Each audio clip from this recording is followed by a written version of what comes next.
কুমিল্লা জেলার এফএফ বাহিনীর অধিনায়কের দায়িত্ব পালন করেন।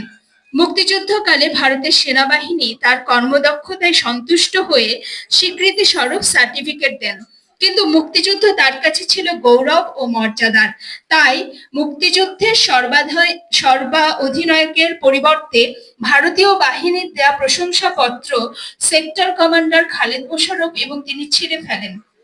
ফলে তিনি একজন সার্টিফিকেটবিহীন এবং ভাতা না নেওয়া মুক্তিযোদ্ধা। স্বাধীনতার পর 1972 সালে শ্রমিকদের আহ্বানে পূর্বের কর্মস্থলে বাংলাদেশ কেমিক্যাল ইন্ডাস্ট্রিজে প্রত্যাবর্তন করেন। ক্ষমতাসীন আওয়ামী লীগের নেতাদের লুটপাট এবং কারখানাকে ব্যক্তি মালিকানায় নেয়ার চূড়ান্ত চক্রান্ত প্রতিহত করে পুনরায় রাষ্ট্রীয় মালিকানায় ফেরত আনতে সফল হন। ফলে তাকে হত্যার চেষ্টা পর্যন্ত করা হয়। মুক্তিযুদ্ধের অপহৃত আকাঙ্ক্ষা পূরণের লক্ষ্যে রাজনৈতিক দল জাতীয় সমাজতান্ত্রিক দল জাসদ আত্মপ্রকাশ করলে তিনি তাতে যোগদান করেন এবং সার্বক্ষণিক রাজনৈতিক নেতা হিসেবে দল গড়ে তোলার দায়িত্ব পালন করেন। তাকে বৃহত্তর কুমিল্লা জেলা সহ পূর্ব দক্ষিণাঞ্চলে সাংগঠনিক দায়িত্ব প্রদান করা হয়। একই সাথে জাসদ কেন্দ্রীয় কমিটির তথ্য ও গবেষণা সম্পাদক হিসেবে দায়িত্ব পালন করেন। 1973 সালে দেশের প্রথম জাতীয় সংসদ নির্বাচনে কুমিল্লা 6 বর্তমানে চাঁদপুর 4 ফরিদগঞ্জ নির্বাচনী এলাকা থেকে জাতীয় সমাজতান্ত্রিক দল জাসদ মনোনীত প্রার্থী হিসেবে মশাল প্রতীক নিয়ে অংশগ্রহণ করেন। ক্ষমতাসীন আওয়ামী লীগের কারসাজি প্রশাসনকে ব্যবহার করে বিপুল জনপ্রিয়তা থাকা সত্ত্বেও তাকে হারিয়ে দেওয়া হয়। 1974 সালে দেশব্যাপী সরকারের ধরপাকড় দমন নীতির বিরুদ্ধে সরকার বিরোধী আন্দোলন তীব্রতর হতে থাকে। প্রধান প্রতিরোধ সৃষ্টিকারী দল জাতীয় সমাজতান্ত্রিক দলের উপর নির্যাতন ও নিবর্তনমূলক রাজনৈতিক ভয়াবহ পরিস্থিতিতে তিনি 18 মার্চ চাঁদপুরে গ্রেপ্তার হন।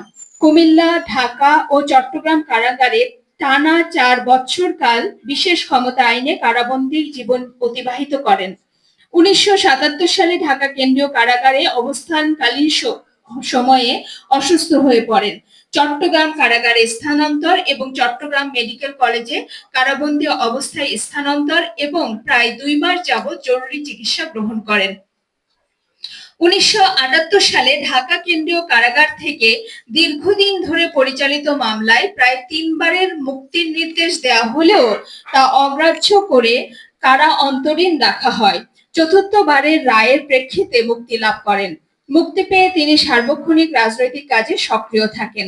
1979 সালে দ্বিতীয় জাতীয় সংসদ নির্বাচনে জাতীয় সমাজতান্ত্রিক দল জাসদ থেকে মনোনীত প্রার্থী হিসেবে মশাল প্রতীকে কুমিল্লা 6 ফরিদগঞ্জ নির্বাচনী এলাকায় প্রতিদ্বন্দ্বিতা করেন। এবারও প্রবল জনপ্রিয়তা ও জনসমর্থন থাকা সত্ত্বেও সরকারি দলের মনোনীত প্রার্থী স্বাধীনতা বিরোধী এবং বিতর্কিত ব্যক্তিকে বিজয়ী করতে তাকে হারিয়ে দেওয়া হয়। কমরেড খালিকুজ্জামান এবারও এলাকার দেশপ্রেমিক জনগণের ভালোবাসায় সিক্ত হয়ে দ্বিতীয় অবস্থানে ছিলেন। 1980 সালে জাসদের অভ্যন্তরে মতবাদী সংগ্রামের পর একটি সঠিক বিপ্লবী দল প্রতিষ্ঠার লক্ষ্য নিয়ে কমরেড খালিকুজ্জামানের নেতৃত্বে বাংলাদেশের সমাজতান্ত্রিক দল বাসদ প্রতিষ্ঠিত হয়। তিনি বাসদের প্রতিষ্ঠাতা আহ্বায়ক হিসেবে দায়িত্ব পালন করেন। 1982 সালের 24 মার্চ সামরিক শাসক এরশাদ ক্ষমতা দখল করলে দেশের নতুন করে রাজনৈতিক সংকট তৈরি হয়। গণতন্ত্র পুনরুদ্ধার ও স্বৈরাচারী সরকার উৎখাতের গণ আন্দোলনে গঠিত 15 দলীয় জোট গঠনে কমরেড খালিকুজ্জামান উদ্যোগী ভূমিকায় ছিলেন। 15 এবং 7 দলীয় জোট সহ বিভিন্ন রাজনৈতিক দলের আন্দোলন ক্রমশ তীব্র আকার ধারণ করে।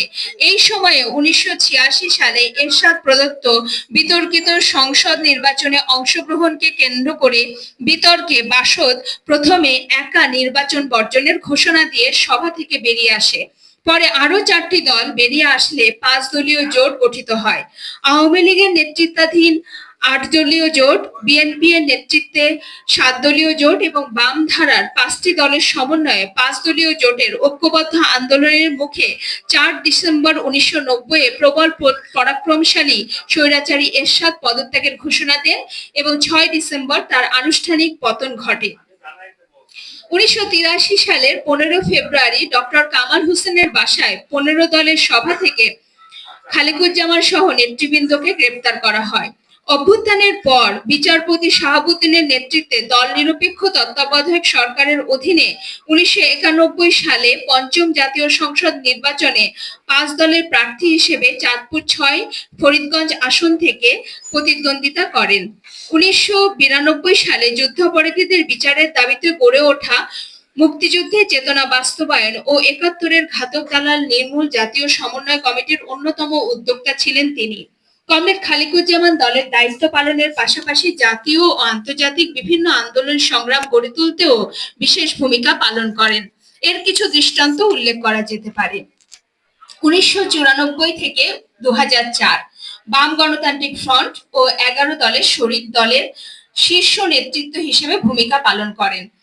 1994 থেকে 2007 বিভিন্ন আন্তর্জাতিক সেমিনার ও সম্মেলন উপলক্ষে ভারত, নেপাল, চীন, উত্তর কোরিয়া, যুক্তরাষ্ট্র, যুক্তরাজ্য, Belgium, France, Netherlands, Canada, Iraq, Lebanon ইত্যাদি দেশে গমন করেন।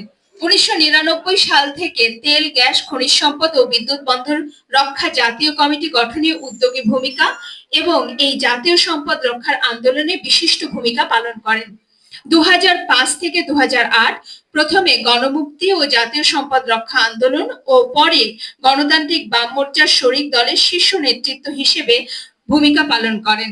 তিনি কানাডা থেকে প্রকাশিত ফ্রেন্ডস অফ সোভিয়েত পিপলস নামে একটি আন্তর্জাতিক সংগঠনের জার্নাল নর্থ ইস্টার ক্যাম্পাসের সম্পাদনা পরিষদের সদস্য হিসেবে দায়িত্ব পালন করেন। 2003 সালে আমেরিকার ইরাক দখলের পূর্বে ইরাকের জনগণের প্রতি সমর্থন জানাতে বাগদাদে মানব ঢাল কর্মসূচিতে বাংলাদেশ থেকে একমাত্র প্রতিনিধি হিসেবে যোগদান করেন। 2008 সালে গঠিত আন্তর্জাতিক সাম্রাজ্যবাদ বিরোধী সংগঠন anti imperialist people's solidarity coordinating কমিটির সম্পাদক মণ্ডলীর সদস্য হিসেবে দায়িত্ব পালন করেন।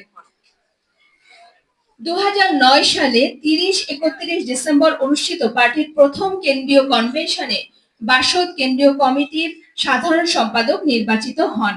2011 সালে 27 থেকে 30 নভেম্বর তৃতীয় আন্তর্জাতিক সাম্রাজ্যবাদ বিরোধী ঢাকা সম্মেলন 2011 এর উদ্যোক্তা ও আয়োজক হিসেবে দলের পক্ষে দায়িত্ব পালন করেন। 2022 সালে বাসদের প্রথম কংগ্রেস পর্যন্ত সাধারণ সম্পাদক হিসেবে দায়িত্ব পালন করেন। এই কংগ্রেসে তিনি দলের প্রধান উপদেষ্টা নির্বাচিত হন। দলের পক্ষে ও দলের চিন্তায় কমরেড খালিকুজ্জামান রচিত বিভিন্ন পুস্তিকা সমূহ। মার্ক্সবাদকে জীবন দর্শন হিসেবে গ্রহণ করেছেন কমরেড খালিকুজ্জামান। এই দর্শনের আলোকে জীবন ও সমাজকে বিশ্লেষণ এবং আন্দোলন পরিচালনা করেছেন। তার দীর্ঘ বর্ণাঢ্য রাজনৈতিক জীবনে দলের মতামতকে দলীয় কর্মী, সমর্থক, শুভানুধ্যায়ী ও দেশবাসীর সামনে তুলে ধরা, কর্মীদের মার্ক্সবাদী ও লেনিনবাদী শিক্ষার আলোকে শিক্ষিত করার লক্ষ্যে বিভিন্ন সময়ে রাজনৈতিক, সামাজিক ও অর্থনৈতিক বিষয়ে প্রচুর পুস্তক ও প্রবন্ধ রচনা করেছেন, যা ভবিষ্যৎ সমাজ নির্মাণ এবং রাজনৈতিক বিকাশের পথে গুরুত্বপূর্ণ। এছাড়াও বাসদের মুখপত্র, মাসিক ভ্যানগার্ড পত্রিকা, বিভিন্ন জাতীয় সংবাদপত্রে অসংখ্য সাক্ষাৎকার, বিভিন্ন ব্যক্তির স্মরণে প্রকাশিত স্মরণিকার জন্য লেখা, বাসদ ও বাসদের গণসংগঠন থেকে, দলের বাহিরে বিভিন্ন দল ও সংগঠন থেকে, ভারত সহ বিভিন্ন দেশ থেকে তার লেখা প্রকাশিত হয়েছে।